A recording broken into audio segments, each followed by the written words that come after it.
as promised in the last episode, let's go over and set up some damage over time.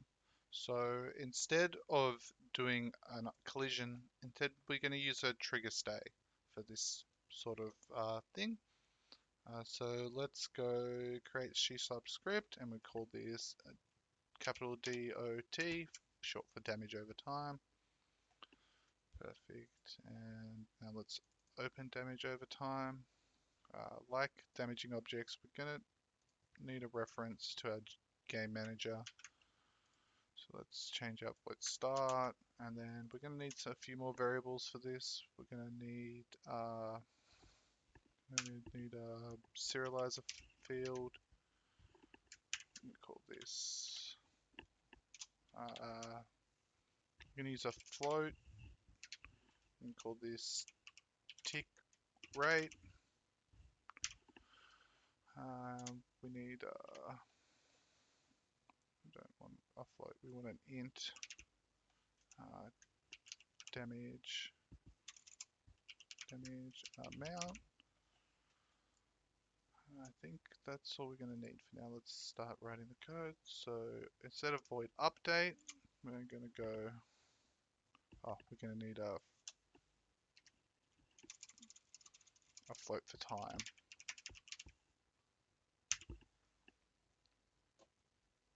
Okay, so we're going to need an on trigger stay. Let's change that back to col, because I like using col. So we're going to go if col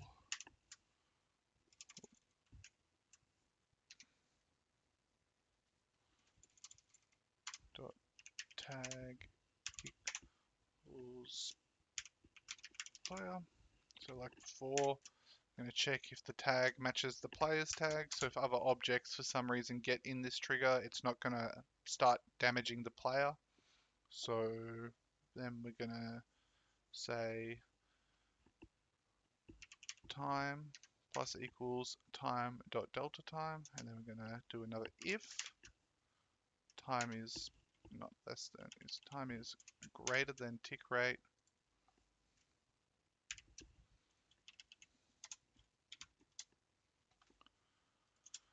then gm dot health minus equals damage amount. Okay, we've somehow ended up with one extra bracket somewhere. Oh no, we're missing one bracket here. So let's put that back in. Okay.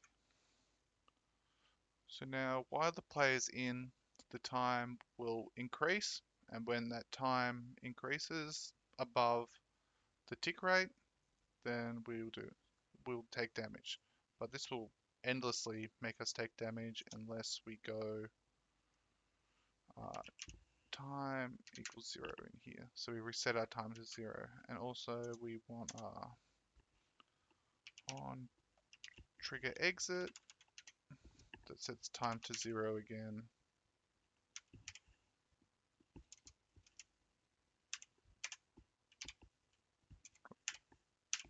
So that when they leave, it resets. So now let's set this up on another cube. Let's create another 3D object, a cube. Let's call this cube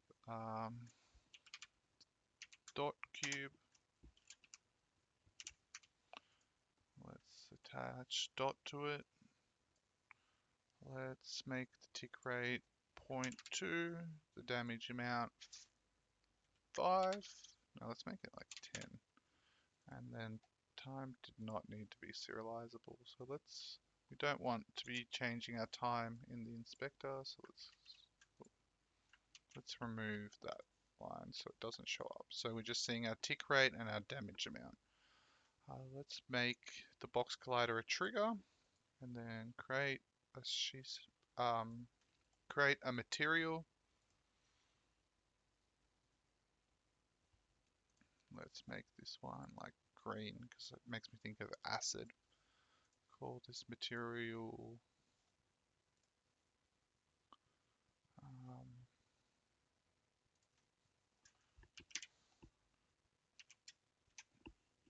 let's call this damage over time 10, 50. Let's just call it damage over time 10. Let's make the cube that color. Let's put it down at this level. Let's move it a little bit closer to the player. And then let's make it like 5 by 5 by 5 so we can see it. Actually, on the Y, let's make it still 1. So we can put it a bit lower like this. Alright, now let's check that this is working how we expect it to.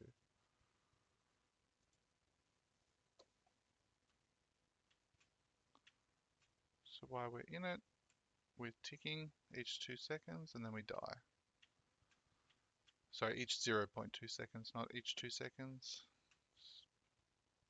So maybe that's a bit fast. Maybe you want your character to die slower, so you change that to 5. And then let's see.